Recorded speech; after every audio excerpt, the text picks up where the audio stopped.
spesialy ny andraikitra amin'ny maha-ministry ny fizahantany sy ny asa tanana ny tenako.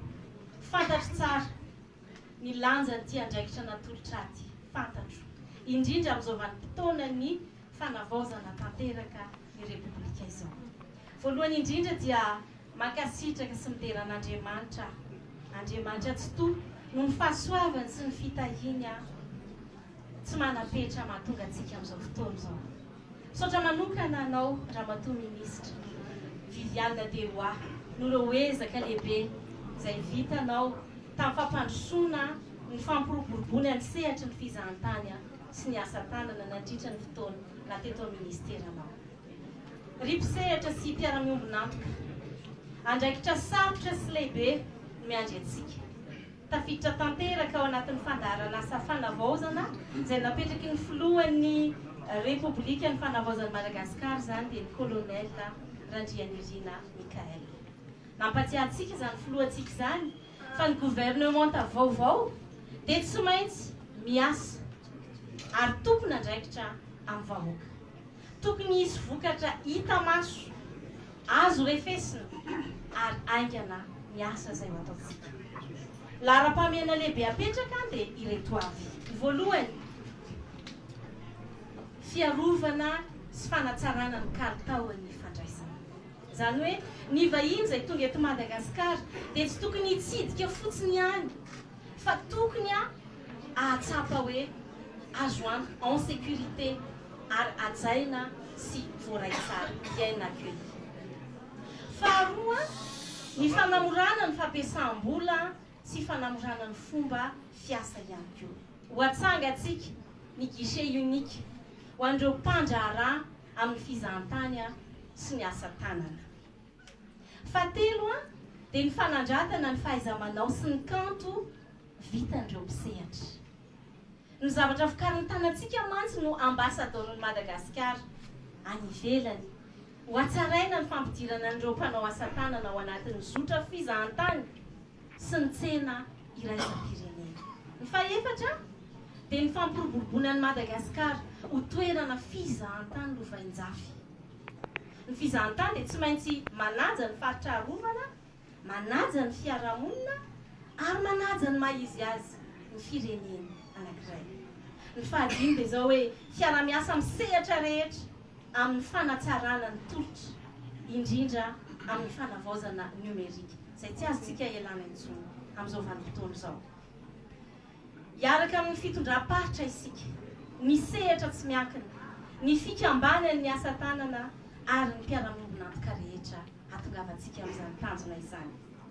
Ny fitantanana eto ministera dia iorona amin'ny mangarahara, ny fahitsiana ary ho kolokolointsika izany toe-tsaina tokony andraikitra feno izany amin'izay atao rehetra. Hifantohana ny famerenana ny fahefan'ny fanjakana amin'ny fanaraha-maso sy fanatsarana ny kalitaon'ny tolotra ary amin'ny fampiroboroboana ny fiarovana ny mpisehatra rehetra amin'ny fizahantany sy ny asa tanana. Tsy resaka endrika ivelany fa fanovana fototra, fanovana rafitra vaovao mba hampisotrotra marina amin'izay ity sehatra fizahantany sy asa tanana ity. Tanjona ny amolavolana indray ny modely nasionaly amin'ny fampandrosoana ny fizahantany. Mifantoka amin'ny fanandratana ny herin'ny faritra, fandraisana anjaran'ny vahoaka ary fiarovana ny harena voajanahary sy ny otrik'harena izay ananantsika. Amin'ny alalan'ny fomba fiasa antsika nasionaly ny laharam-pahamehana isam-paritra. Maniry isika mba ho ny fizahantany sy ny asa tanana dia hamorona harena sy manome asina manandratra ny faritra misy azy miaro ny loharanonkarena ary mahatonga ny malagasy tsirairay ho mpandray anjara sy mpahazo tombotsoa amin'izany fampandrosoana izany. Reto avy ary ny dingana izay miandry antsika. Misy ny foezaka dia misy ny antenantena miezaka. Ny rahantsika nalala fa roa volana ane ny fehim-potoana nomeny gouvernemanta, nomeny filohan'ny prime ministre lehibe ny gouvernemanta anay, izay tsy maintsy ahitana résultat. Andao resahana inona ny atao. Famerenana ny fitantanana tsara, bonne gouvernance amin'ny alalan'ny fitantanana entitra ny loharanonkarena ananantsika. Fametrahana sehatra fampiresahana mahomby amin'ny sehatra tsy miankina. Fanaraha maso sy fanatanterana ireo tetikasa lehibe sy avy taratasy manan-danja io le resan'olona hoe dossier chaud. Fanohanana ny famelomana indray ny destination Madagascar. Fiara-miasa amin'ny maso ivo amin'ny fampiroboroboana sy fampahafantarana ny fizahantany sy ny asa tanana miavaka izay ananantsika malagasy sy fanangonana vaovao. Fampiroboroboana ny fanavaozana numerika io le resako teo, digitalisation amin'ny fiara-miasa amin'ny ministera hafa.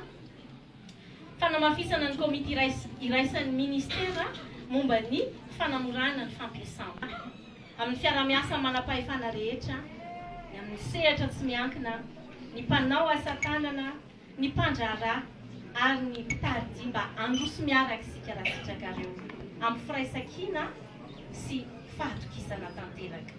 Manentana ny rehetra avy amin'ny sehatra rehetra hiara-iasa isika, hifanampy isika ary hifampitondra ho tombotsoan'izao firenena malagasy izao. Miantso koa amin'ny fampifanarahana sy fanamafisana ny asa atao amin'ny fanajana ny rafitra sy ny tombotsoany dahobe. Anao ny fizahantany sy ny asa tanana tena hoe hoery maharitra hoentintsika manandratra ny firenena sy ny avonavony malagasy na le atao hoe fierté nationale. Satria tsy ampitsony ny teny sy ny toko